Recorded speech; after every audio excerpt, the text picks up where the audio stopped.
Cooking with steam is both healthy and delicious. Here we'll show you how to use Full Steam, a specialist feature on AEG Steam Pro ovens and some AEG Steam Boost ovens, which is ideal for cooking foods that don't require browning. We'll be making steamed salmon with soft vegetables and rice.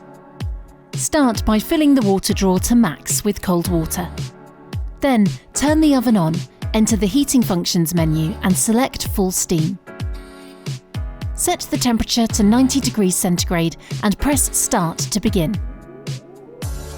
Leave the steam and humidity to build up whilst you prep the fish and vegetables to your liking. Boil some water and add that to the steam tray with the rice and then place in the oven for 10 minutes. Once the time is up, give the rice a stir, then add the chopped soft veg and the salmon on top, and return to the oven for another 10 to 15 minutes, or until the fish flakes, before removing, seasoning and serving as you please. You can make lots of light, quick and delicious meals using Full Steam, but it also makes a wonderful steamed sponge if you have a sweet tooth.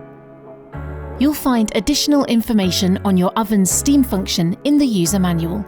Or, if you need any more help or advice, our consumer care team will be happy to help.